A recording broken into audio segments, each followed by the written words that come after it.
Welcome to Resource of the Week with SolanoConnex, Mental Health, Service Access, and You. My name is Valentina Kelly. And I'm Elena Starr. And today we are diving into the profound world of pregnancy, childbirth, and postpartum care. So we're really excited you guys are here with us today. Today's guest is Davon Crawford. She's the owner and founder of Divine Birthright, and she's a doula here in Solano County. So in this episode, we're going to get to discuss the vital role of a doula. So that's someone who provides emotional, physical, and informational support before, during, and after pregnancy. We'll also get to learn a little bit more about the different types of doulas that exist, from birth doulas who assist during labor to the postpartum doulas who help families adjust in those early days at home. We'll also get to learn why having a doula can transform your birth experience and how their presence can help you feel more empowered and informed. So just to piggyback off of what Valentina was saying, whether you're hoping to support someone through their birth journey, or just curious or looking for information, this episode is really informational. And so we hope that you find a lot out of here. So if we're ready to bring her on, let's get going. Okay, let's do it. Davon, thank you so much for joining us. How are you doing? Thank you so much for having me. I'm doing well. Busy as usual, but doing really well. Thank you for having me. You do a couple of different things, right? You're with a couple of different organizations. I think it sounds like you wear a couple of different hats. Would you mind just, to start us off so our listeners know like who you are, like talking about maybe your background, who you are, the different things you're doing right now, just to get us started? Absolutely. I'm happy to share. So my name is Davon Crawford. I am a community doula. I'm a student midwife. I'm a mother of four, and I'm deeply involved and very passionate about doula work. I started as a doula about 7+ years ago. I was trained through an organization called DONA. And after my training, I just kind of, hit the streets running with doula work, and I went on to, become a lactation education counselor. I've, trained to become a postpartum doula. I do placenta encapsulations. And the newest thing is I'm a student midwife. So I also work in partnership with a local birth center in Napa, where I am a student and help support the birthing people giving birth there. In addition to those roles, I'm also connected with Solano Hills. I've been contracted with the grant that they received through First Five to train doulas in the community. So I'm responsible for building out a doula program where I've trained exclusively Black doulas to do the work in the community. I not only train them to become doulas, but I also get them prepared to offer Medi-Cal services. That's a new benefit to Californians. And I help them to build their own businesses. So train them in entrepreneurship and, how to do this work effectively in community and effectively. So that's a little bit about me. I could go on and on, but I think I'll stop there. I was like, keep going. That's why we're here today, right? Yeah. To learn. Before we get further into conversation, what exactly is a doula? I mean, I'm going to be honest with you, Devon. I've heard the word a lot, but I don't think I fully understand what a doula is or what they do. Would you mind breaking that down for us? Yeah. So a doula is a trained professional, a lay person, if you will, who's been trained in labor support, non-medical interventions, physical support, like advocacy. Doulas are also trained to work with diverse populations in supporting through pregnancy, labor, delivery, and postpartum. There's a wide variety of doulas. Doulas can be trained, in death or support folks through abortion or loss. So there's like a full gamut of ways that doulas can offer support to people. We even have death doulas who sit at the bed of people who are passing away, whether it be cancer or old age or some other, illness. But for the most part, birth doulas support, and again, non-medical measures as far as supporting people throughout the pregnancy experience. And we provide education, we provide tools and resources, emotional support, sometimes mental support if we kind of have a background in that arena. So doulas really just come as themselves, what they have, and build upon that to support the person throughout their journey. That's incredible. I don't think I realized, I don't know about you, Valentina, but I don't think I realized how broad the services are, that a doula does. Yeah, no, I didn't realize that either. Devon, why did you want to become a doula? What made you passionate about joining this profession? So, so I mentioned that I'm a mother of four. And so I will say a majority of the reason why I do what I do today is because of the birth experiences I had with my children. I always like to say I was a young mother, which I was. I'll say it here too. I had my first child when I was 21. In my mind, I was, such a baby then, and knew very little about birth and postpartum, what the unfolding of labor looked like, whether or not I felt like I had the capability to do it unmedicated. I was very unsure about myself through actually a majority of my pregnancies. So it's not until I gave birth to my last child that I learned how to empower myself. I educated myself because, as you know, too, each pregnancy is different, each labor is different. So, I was kind of more intentional, I would say, about my last pregnancy. I was really focused on nutrition, healthy habits. I was walking and exercising. I was involved in my community and really doing the inner work in order to achieve the birth that I wanted for myself. And so after I gave birth to her, she was my only non-medicated birth. I kind of, just kind of freely went at it. I did deliver in a hospital. I delivered in Georgia. And I was the talk of the town that night because I gave birth when they were telling me to stop, stop pushing. But I went through with it. I pushed my baby out in like 2 pushes, and there was no midwife or nurse or anyone around. They just kind of came into the room once the baby was born. So after that birth, I really got inspired by my own experience and transitioned back to California to my birthplace, which is Solano County, Vallejo. And that's when I actually learned what a doula was.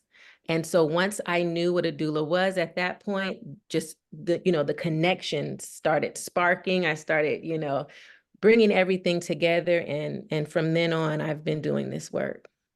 Wow. What do you think, from your perspective as a mom, like a mom of 4, what did you feel like after you learned about a doula? What were the things that were like, oh, I wish I had this? Like when you were learning about it, what stuck out to you? Yeah, so it was really the drive that I had to make the decisions that I wanted for myself. When I gave birth to my last child, I, made up in my mind when I was going to go to the hospital. I really had my mind set on, I didn't want medication. I made a birth plan in advance, and I not only made this birth plan on paper for my birth team, but I also set up a plan with my family, so they knew exactly how to support me. I was eating, I was drinking, I was moving, I was doing all of the things that I know now are effective in achieving the birth that people, I guess, glorify. I learned those tools as a doula after I actually empowered myself. So yeah, just through my journey alone, just learning what I learned for my own personal self, I knew that I wanted to share that information with other people. And of course, come to find out, being a doula was already a thing once I started doing it. But from then on, it was just like, you know, a no-brainer in how to like spread the news and share my experiences with other people. Yeah. I just can't imagine how helpful it would be to have somebody there, like you said, advocacy, education, the mental health side of things. I mean, I can't imagine like how valuable it would be to have somebody. And from my understanding, and correct me if I'm wrong, but does the doula do you stay with somebody like the whole process, like pregnancy through after pregnancy, or what does that timeline kind of look like? Or does it Yes. change?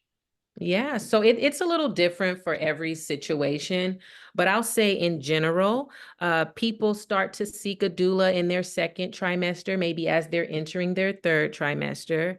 That's, you know, a point when, you know, things are kind of cruising along, you know, all of the morning sickness is out of the way. Pregnant people start to feel better in that, you know, time frame of their pregnancy. So they're feeling more empowered to reach out for additional support. They kind of know maybe in their mind what they want. So yeah, folks start reaching out about the third trimester. In a typical doula practice, you may have about 3 prenatal visits. You'll have birth support, and then you'll have a couple postpartum visits. Those visits can take, you know, anywhere from an hour to 4 hours, just depending on the individual doula. And when that person goes into labor, there is continuous support until about 2 hours after the baby is born, just depending on that doula's practice as well. But yes, we offer continuous support.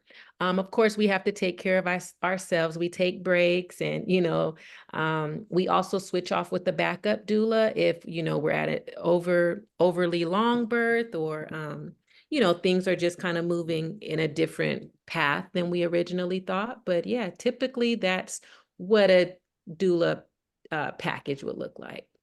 Oh, that's amazing.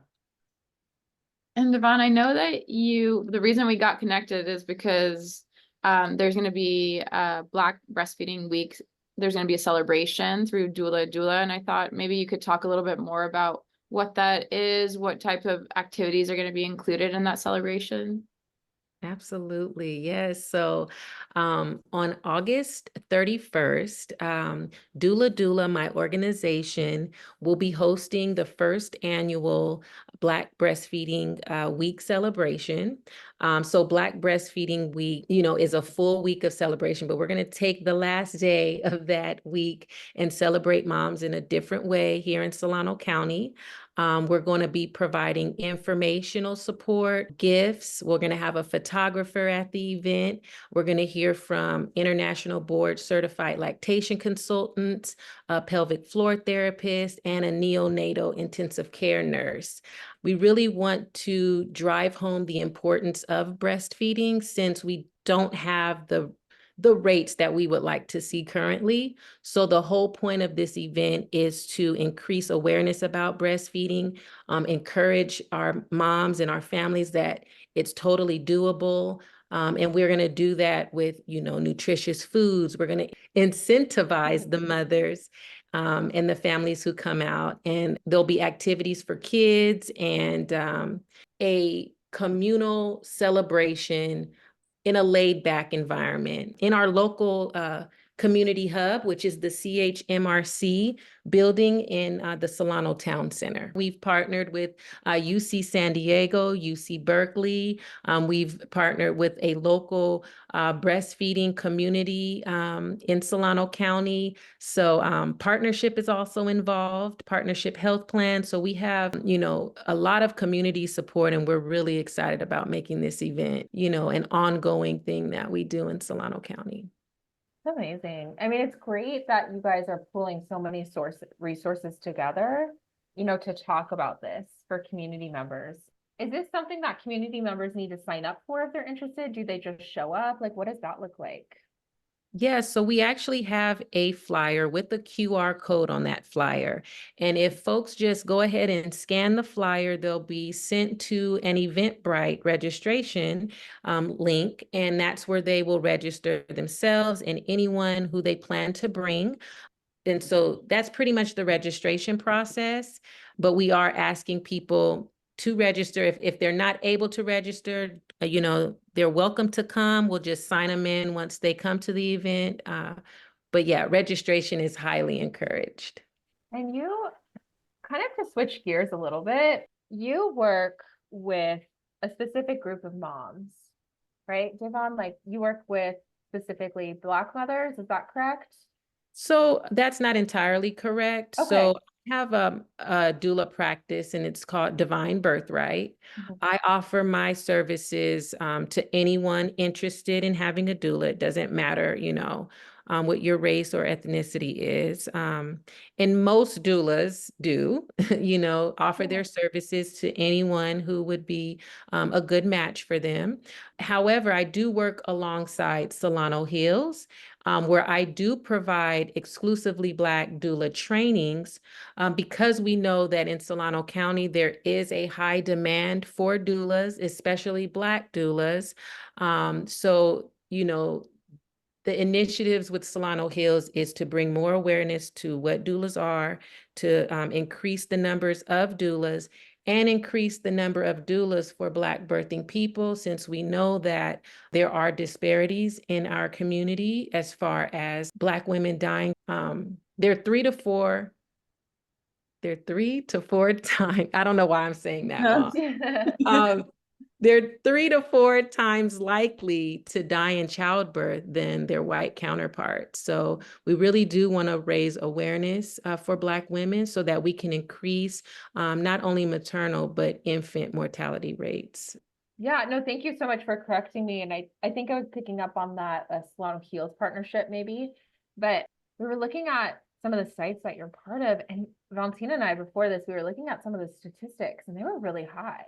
Just like the number you just mentioned, like 3 to 4% times higher rates to die in pregnancy. I mean, that's a huge statistic. Absolutely. There's a huge gap to fill. And so our initiatives really drive home awareness around birth, awareness around support, and bringing in elements that will support a birthing person throughout their journey. Because studies show that when a birthing person is connected with the doula by their side during birth, it increases the chance of having healthier outcomes, increasing breastfeeding, and having a less likelihood of that mom or that family experiencing postpartum depression. So we know doulas make a difference in the lives of birthing people.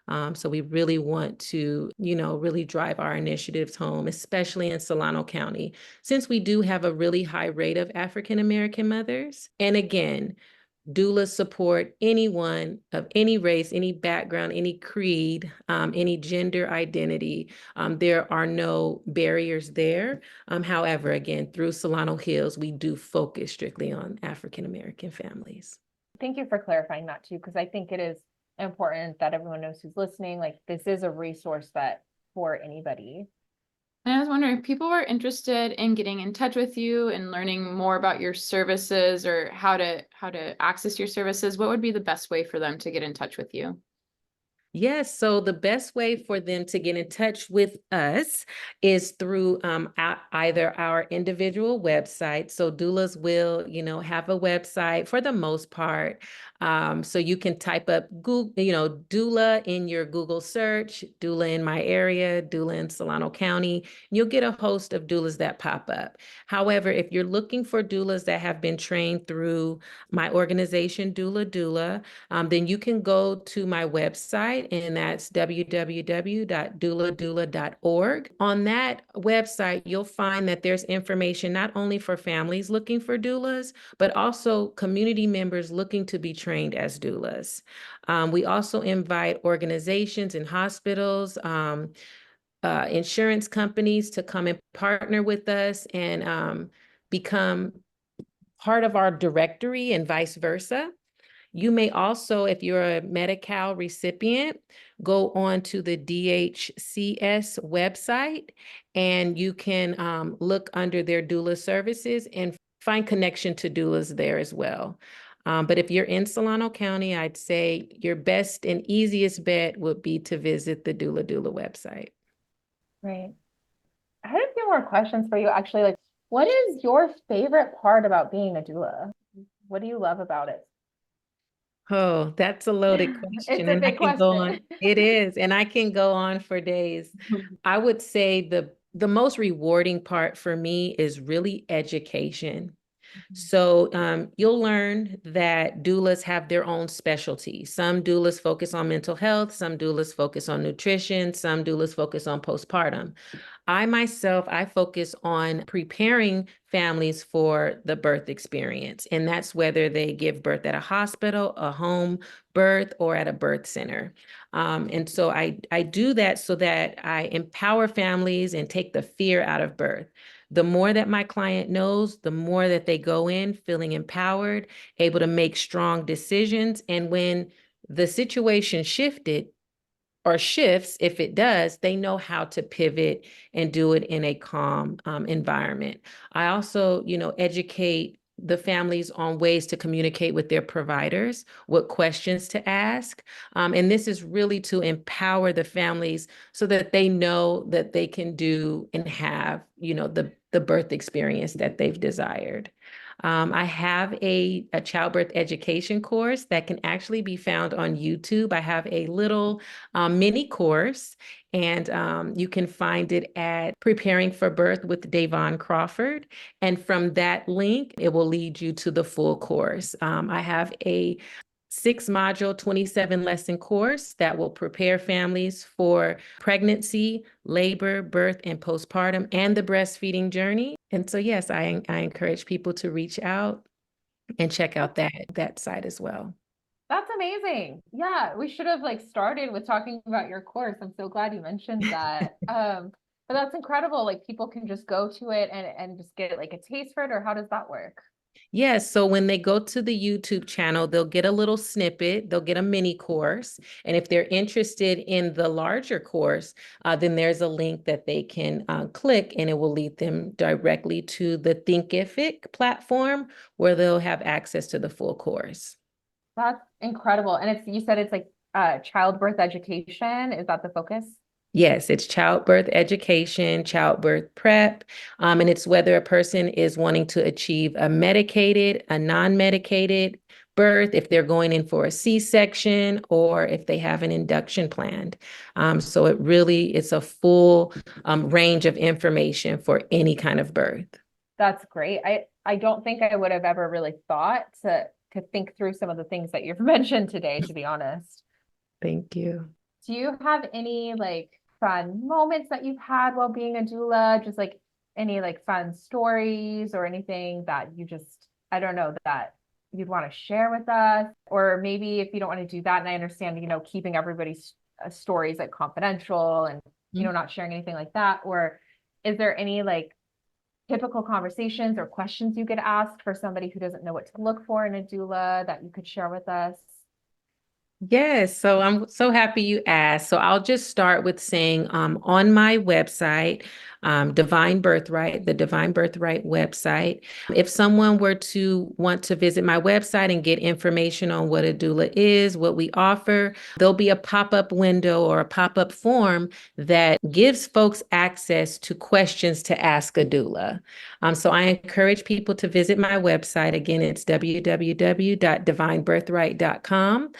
And there you can find questions. I believe it's 7 questions that you can ask a doula. And if you download the PDF version, there's space for you to write notes, make a selection, and you're also encouraged to interview as many doulas as possible. So please visit my website and gain access to that information. And in regards to special moments, I'll say that every birth I've ever gone to, I've left with a great sense of knowing for myself. I've learned something as a doula. I think that that's the special element of the kind of relationship that doulas build with their clients. It's a really personal, connected, intimate relationship where, we get to learn the ins and outs of that person. Sometimes we learn about the relationship dynamics. Sometimes we learn about some of the person's fears, and we help them navigate that. So we really become connected. And so one thing that's been pretty consistent in my practice is that the families that I connect with, we continue on to, with our relationship for years. So, 7 years ago, when I served my first client, I'm still in contact with her. Her photo lives on a lot of my informational documents. We are connected. And she's actually relocated to Nevada, but yet we still stay in connection. And that is really the biggest takeaway, is the families' lives that I get to touch. I've become an auntie, to these babies, and it feels really good. That's awesome. I love that because you're right. It's so personal, right? I mean, it's such It's a so personal. personal and intimate moment. And it's really cool that there are people like you that can help assist people through that. Because it can be a scary time also, right? Absolutely. Yeah. Absolutely. There's so much fear around birth. A lot of our imagery and a lot of our context about birth comes from Hollywood. And it does not paint a clear picture of what birth looks like. And so, as I mentioned earlier, I'm a student midwife as well. So I get to see birth on a couple different paths. I get to see birth in a hospital from a medicated standpoint. And I also get to experience birth with my clients from a very natural standpoint when they birth at home or at a birth center. And so I really do have this full understanding that no matter what, if the person has the willpower, the desire, the innate knowing that they want to achieve a natural, unmedicated birth, then by all means, they can do it, and they should be granted the opportunity to try, because we're made to do this. Our bodies were created to give birth. And so that's how I like to empower my families through the birthing journey. That's beautiful. Could you talk about like okay, so this is again my uneducated or my naive view. I think I kind of associated doulas and midwives as like similar, providing similar services. Could you talk about, I mean, you're a student midwife, like what that is, how that's different or similar as a doula? Because I think that might be interesting to hear. Yes, and I'll start by saying you're absolutely right in the fact that there is not a lot of awareness about what doulas are. And many times doulas get confused with midwives. That is the number one question that comes to the minds of people giving birth, whether or not like doulas and midwives are one and the same. And the very quick answer to that is no, they are not. And so I wanted to also mention that because we know that there's a deficit in the community with regards to awareness, that Doula Doula has taken the initiative to do a series, and we've actually partnered with the library. So the Solano County Library, where we've done a doula series, where we basically educate the community about how to access a doula and how to utilize a doula services, because we notice that's also a barrier, and also where there's a lot of miscommunication. Doulas are not necessarily there to be of complete service to someone. We do have things that we can do and things that we cannot do. So, there are boundaries. And in the doula series, we talk about how to utilize your doula in the birthing space. So I wanted to start by saying that. And in that series, we also talk about the difference between doulas and midwives. So again, like I mentioned earlier, doulas are non-medicated professionals that provide resources, tools, education, emotional, physical, and non-medical support for families giving birth. We support people, again, prenatally, during the labor and postpartum. And if you're using Medi-Cal, that service can extend out to a year. So I just want to be, very clear about that. So there's a really great benefit happening in California right now. And anyone with Medi-Cal can have access to a doula for free. Yes, so that's something that needs to be mentioned. And then yes. And then as far as midwives actually provide medical services to families, and they see the pregnancy, birth, and postpartum experience up to 6 weeks. And they include all of the medical interventions, all of the medical support that one would need, all of the laboratory testing, and just the full care that someone would receive if they were at a hospital. And I'm speaking from a home birth midwife practice perspective. So someone giving birth at home or at a birth center could see a home birth midwife and get the same services that they would receive from the hospital. Again, I do cover the benefits and not the risks. I can't say the risks, but the benefits and the alternatives to having a home birth and what those, what the benefits are, and then whether you're going to have a hospital birth. So I do cover that information in my childbirth education course. But I hope that answers the question. If not, I'm happy to expound a little bit more. Yeah, no, that helps a lot. Because like I said, I think I was kind of using them interchangeably, to be honest with you. But you did, I want to like provide you the space too, because you did talk about this event and the breastfeeding event. And so I don't know if there's anything you wanted to talk about, or if you wanted to talk about why it's important, breastfeeding, because I did hear you mention that earlier. So if you want space to do that, like this would be a great time to do that too.